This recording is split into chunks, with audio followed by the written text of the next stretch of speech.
श्रोता हो नमस्कार। दैनिक मराठवाडासाठी प्रस्तुत विचारधन से जीवन क्रांति इस कार्यक्रम में आपका स्वागत है।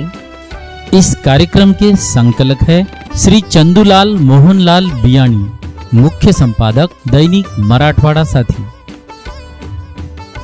श्रोताओं, विचारधन से जीवन क्रांति इस कार्यक्रम के आज के एपिसोड में आप सभी का स्वागत है। आज के एपिसोड का नाम है जीवन और समस्याएं। किसी शहर में एक आदमी प्राइवेट कंपनी में जॉब करता था। वो अपनी जिंदगी से खुश नहीं था। हर समय वो किसी न किसी समस्या से परेशान रहता था। एक बार शहर से कुछ दूरी पर एक महात्मा का काफिला रुका। शहर में चारों ओर उन्हीं की चर्चा थी। बहुत से लोग अपनी समस्याएं लेकर उनके पास पहुंचने लगे। उस आदमी ने भी महात्मा के दर्शन करने का निश्चय किया। छुट्टी के दिन सुबह सुबह ही उनके काफिले तक पहुंचा। बहुत इंतजार के बाद उसका नंबर आया। वो बाबा से बोला, बाबा, मैं अपने जीवन से बहुत दुखी हूँ। हर समय समस्याएं मुझे घेरी रहती हैं। कभी ऑफिस की टेंशन रहती है, तो कभी घर पर अनबन हो जाती है, और कभी अपनी सेहत को लेकर परेशान रहता हूँ। बाबा, कोई ऐसा उपाय बताएं कि मेरे जीवन से सभी समस्याएं खत्म हो जाए और मैं चैन की जिंदगी जी सकूं। बाबा मुस्कुराए और बोले, पुत्र, आज बहुत देर हो गई है। मैं तुम्हारे प्रश्न का उत्तर कल सुबह दूंगा, लेकिन क्या तुम मेरा एक छोटा सा काम करोगे? हमारे काफिले में 100 ऊंट है। मैं चाहता हूं कि आज रात तुम उनका ख्याल रखो। जब 100 के 100 ऊंट बैठ जाए तभी तुम सो जाना, तब तक नहीं। ऐसा कहते हुए महात्मा अपने तंबू में चले गए। अगली सुबह महात्मा ने उस आदमी से पूछा, कहो बेटा, नींद अच्छी हुई? वो दुखी होते हुए बोला, कहाँ बाबा, मैं तो एक पल भी नहीं सो पाया।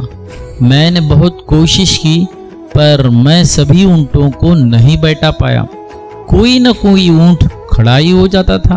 बाबा बोले, बेटा, कल रात तुमने जो अनुभव किया कि कितनी भी कोशिश करने के बाद तुम एक साथ सभी ऊंटों को नहीं बैठा पाए, एक न एक खड़ा हो जाता ही था। इसी तरह एक न एक समस्या हमारे जीवन में खड़ी हो जाती है। पुत्र, जब तक जीवन है ये समस्याएं तो बनी रहती हैं, कभी कम तो कभी ज्यादा। तो हमें क्या करना चाहिए बाबा? आदमी ने, उस युवक ने जिज्ञासावश पूछ लिया। हमें इन समस्याओं के बावजूद जीवन का आनंद लेना चाहिए बेटा। कल रात क्या हुआ तुमने देखा? पहली बात, कई ऊंट रात होते होते खुद ही बैठ गए थे। दूसरी बात, कई ऊंटों को तुमने प्रयास करके बैठा दिया। तीसरी बात, बहुत से ऊंट तुम्हारे प्रयास के बाद भी नहीं बैठे, लेकिन थोड़ी देर बाद तुमने पाया कि वो खुद बैठ गए हैं। इससे हम क्या समझते हैं? कुछ समस्याएं हमारे जीवन में अपने आप खत्म हो जाती हैं। कुछ समस्याओं को हम प्रयास करके समाप्त कर देते हैं, और कुछ समस्याएं ऐसी होती है कि लाख कोशिश करने के बाद भी हल नहीं होती, लेकिन उन समस्याओं को अगर समय पर छोड़ दो तो उचित समय पर अपने आप खत्म हो जाती है। जीवन ऐसा ही है बेटा। कुछ समस्याएं रहेंगी ही रहेंगी, पर इसका मतलब ये नहीं कि हम अपने जीवन का आनंद लेना छोड़ दे। समस्याओं को एक तरफ रखो और जीवन का आनंद लो। चैन की नींद सो जाओ। जब उनका समय आ जाएगा, खुद ही वो हल हो जाएगी। बिंदास मुस्कुराओ, क्या गम है?